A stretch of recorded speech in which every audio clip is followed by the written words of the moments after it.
releases are common today, with updated versions of the same game, with a couple of shiny new things.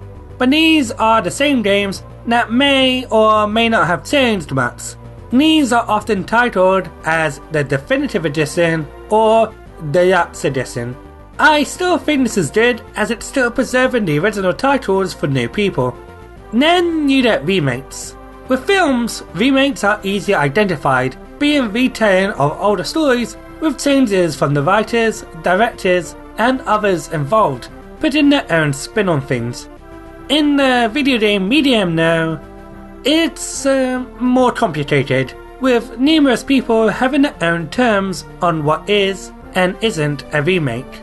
In an email interview with the Final Fantasy VII remake producer Yoshinori Kakashi, addressed to the Washington Post, if the characters, world settings, lore, and game design can still pass in the modern day, but the graphics need to be updated, then that would be considered a remaster.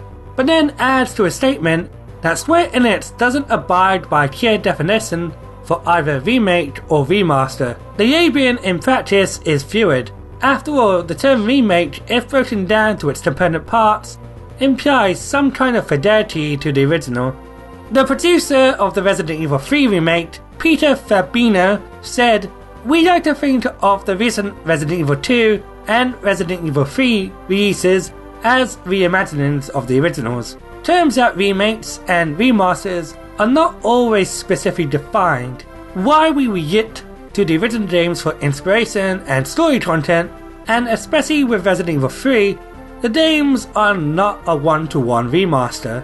This is super confusing, but why am I on about remakes in the first place? Well, this is because Metroid Dread is nearly upon us, and for the celebration of the game's release, as well as the series' 35th anniversary, I will be talking about one of my favourite remakes, Metroid Zero Mission, and how it surpasses the original NES game with flying colours.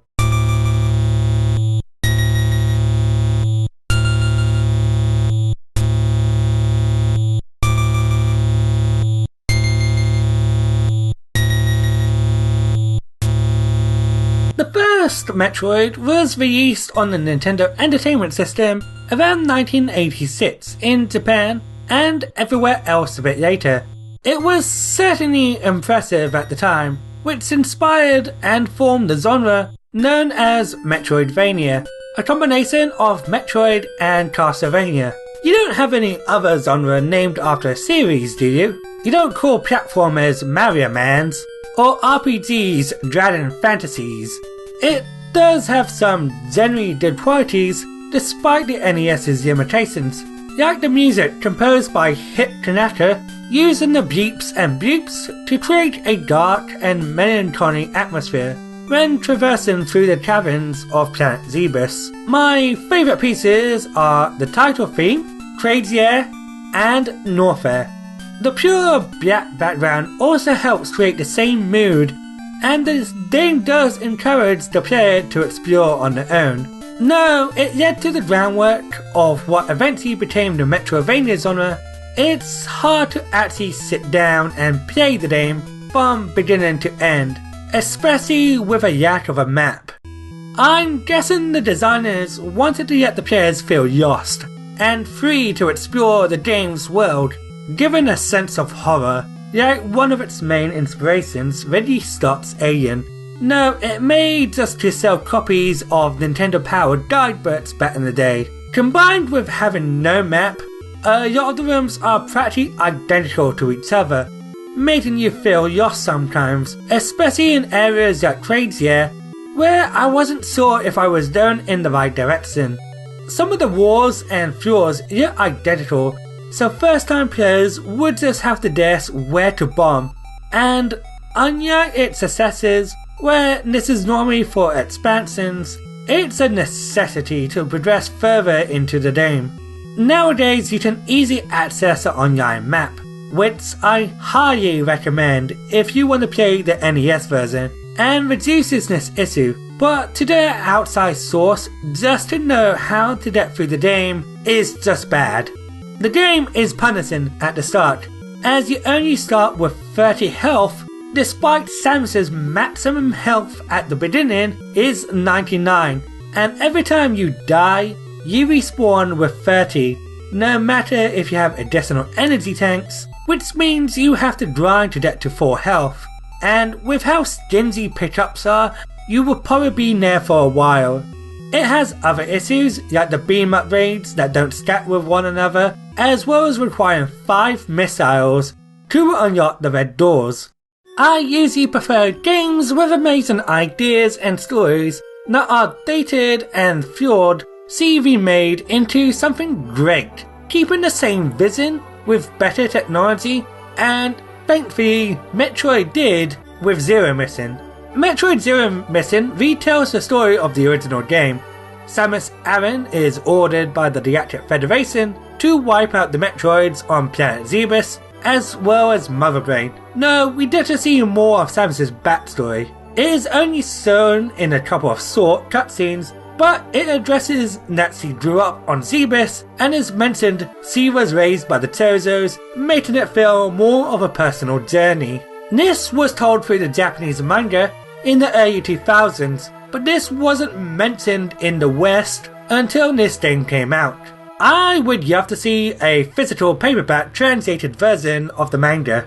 Zero Mission retreads old areas, reimagined with new and well-crafted level designs, but also adds 2 new areas, Criteria, returning from Super Metroid, and Tizodia, being brand new to series, which is yet to believed to be the trash ship from Super. The original game ends once you destroy Mother Brain and escape, but Zero Mission adds new story content.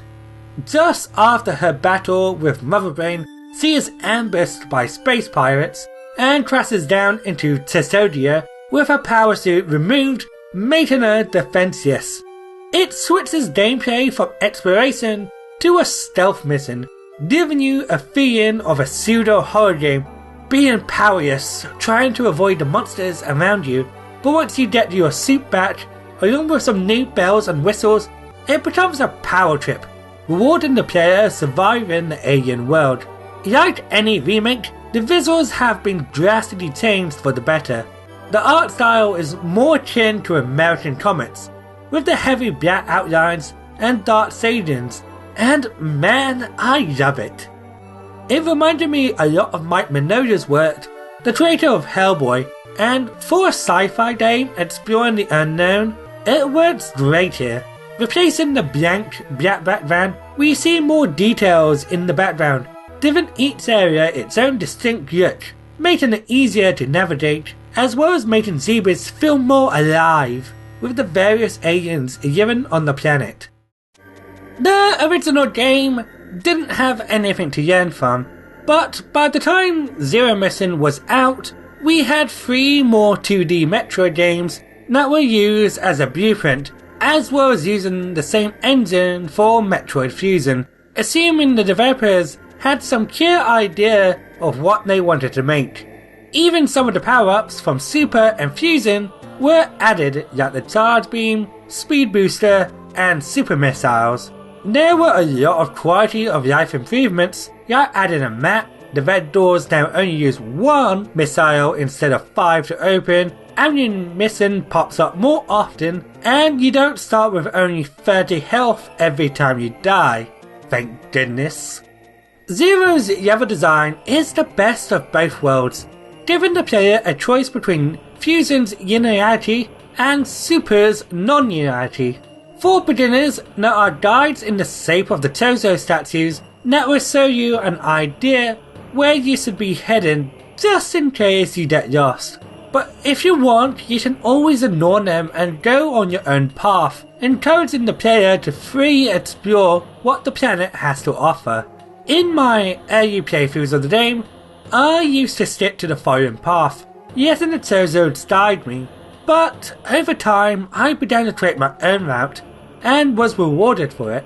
For example, the game recommends Samus to get the high jump boots and the power grip before you get the Varia suit, but you can either use the ice beam to freeze the waiver enemies as platforms, or you can perform the bomb jump technique to get across and grab the suit. You can also skip a few of the mini bosses if you follow an alternate path or if you get certain items early.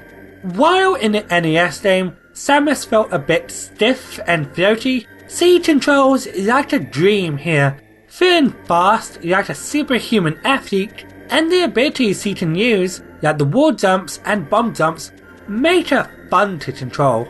This is an easy game to learn, but can be challenging to master, especially if you want to sequence break and master the bomb jumps, sign spots, and boss spots. Zero Mission has 3 difficulties, with the hard mode being unlocked when you beat the game once, but you can make Zero Mission as easy or as hard as you want. In fact, there are plenty of different types of runs players can perform, like a low percent run, where they purposely play the game with getting as little amount of items as possible, and combine that on hard mode, then that could be one hell of a time. Or you can make it as easy as possible if you can get as many items as you can. Zero Mission isn't a long game, only lasting a few hours, but it has a lot of replayability and player expression. Metroid is one of their series that is popular in the speedrun community, and besides maybe Super, Zero Mission has the most ways to sequence break and was designed with it in mind. Remakes don't usually replace their old counterparts due to a number of reasons. The Final Fantasy VII remake so far retells the Midgar section and plays drastically different from the original, so I can see people go back to the older version. I know some Resident Evil fans still love playing the original RE2 and RE3 despite the newer version, especially since the new RE3 actually removed some of the old content like the branching paths. However, I think Zero Mission surpasses its predecessor as it does everything the original can do and does it better. I only suggest going back to the first Metroid if you are a die-hard fan of the franchise to see where it all began, or a video game history buff. I recommend starting with this gem if you want to get into the Metroidvania genre, and the one I recommend to you if you want to get into the Metroid saga, since canonically it's the first in the timeline and how beginner friendly it is. Plus it also includes the original game as an unlockable if you really want to play that one. I think all remakes should at least give you the option to play the original. It's so darn good. I'm looking forward to getting my hands on Metroid Dread. I would like to thank Renegade Master for coming up with this open collaboration celebrating the franchise's 35th anniversary. There will be a playlist at the end of the video of the various Metroid related videos celebrating the anniversary, so I hope you can check them out. It was fun talking about one of my favourite GBA games. Until next time, see you next mission.